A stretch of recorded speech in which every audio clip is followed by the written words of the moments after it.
Ngayon pag-uusapan natin ang kwento ng Left 4 Dead 2 at ano nga ba ang nangyari sa mga survivors nito pagkatapos. Ako nga pala si Dark Vexel. Welcome sa channel ko kung saan ang mga horror games at creepypasta ay aking ikukwento at i-uncover. Sisimulan na natin ang kwento. Nagsimula sila sa isang nasusunog na hotel. 4 silang survivor. Si Coach, si Nick, si Ellis at si Rochelle. Si Coach ay dating high school football coach. Si Nick naman ay isang conman o gambler. Si Ellis ay isang mekaniko samantala si Rochelle naman ay production assistant sa isang news crew. Ang plano nila ay puntahan ang mall dahil may balita raw na may rescue team na magliligtas doon. Pero pagdating nila, wala pala. Pinaasa sila parang siya lang. Kaya naghanap sila ng kotse, fuel tank ng gasolina. At iyon ang naging paraan nila para makatakas sa impyernong mall na iyon. Pero hindi pa nila alam. Simula pa lang ito ng mas madugo at nakakatakot na laban. Pero ang paglalakbay nila sa kotse ay hindi rin nagtagal. Naharangan sila ng mga sasakyang inabandona. Pagkatapos ay napadpad sa isang carnival. Isipin mo mga rides, mga booth, mga maliliwanag at makukulay na ilaw. Pero lahat iyon binalot ng dugo at sigaw ng zombies. Sa huli, ginamit nila ang concert stage. Nagpatugtog ng napakalakas na musika at nagpailaw para makuha ang atensyon ng rescue helicopter. Pero kasabay nun, libo-libong zombie ang sumugod. Dugo at alingaw-ngaw ng mga baril ang sumabay sa musika ng concert. Pagkatapos nilang makatakas mula sa himpatawid, bumagsak ang kanilang sinasakyang helicopter sa hindi malamang dahilan at muli silang na-stranded. Walang katao-tao.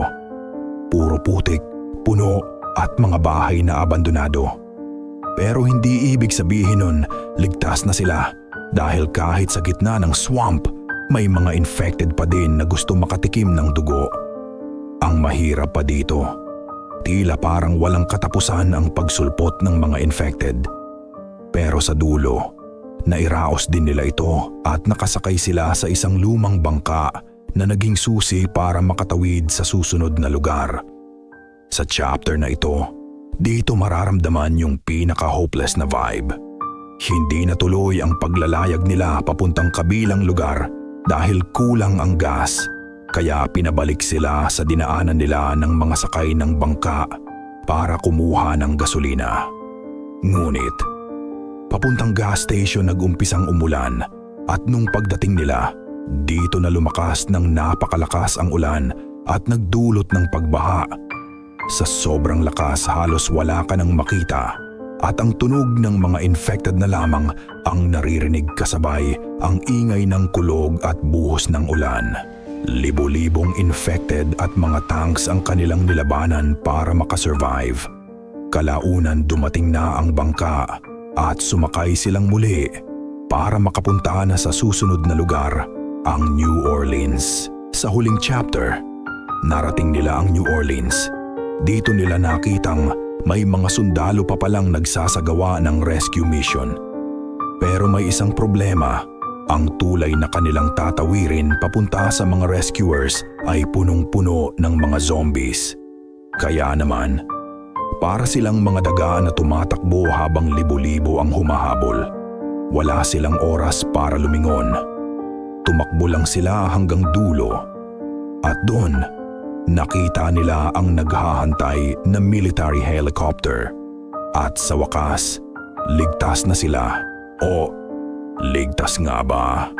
Kasi kahit nakatakas sila, alam nilang hindi doon nagtatapos ang lahat. Ang green flu, patuloy pa rin kumakalat. At ang tanong, hanggang kailan kaya sila makakaligtas? Unang theory, ang safe haven theory kung saan ay sila ay dinala ng mga sundalo sa military safe zone na lugar at sila ay namuhay na ng payapa. Pangalawang theory, sila ay na-quarantined at ginawang test subject ng mga sundalo for experiment purposes para sa green flu. Kasi kung makikita natin, ilang beses silang nakagat ng mga infected pero hindi sila naging zombie, ibig sabihin sila ay immune, kaya ito ang pinaka-realistic na ending. Pangatlong theory, bumagsak ulit yung kanilang sinasakyang helicopter at muli silang nakipaglaban sa mga infected. Ngunit sa oras na ito, hindi na nila kinaya at naging pagkain na sila ng mga zombies. Panghuling theory, ang dark fan theory, kung saan naniniwala ang mga fans na kahit immune sila at kahit nasa military safe zones, ay hindi sila nakaligtas dahil walang permanent cure at kahit saan sila pumunta, sila'y susundan at susundan pa din ng mga infected. Kumbaga inevitable ang ending. Kahit ano ang gawin nila, hinding-hindi na mababalik sa dati ang mundo ng Left 4 Dead. Kung nag-enjoy ka sa pakikinig sa channel ko, make sure to like and subscribe. Muli, ako si Dark Vexel at salamat sa panonood.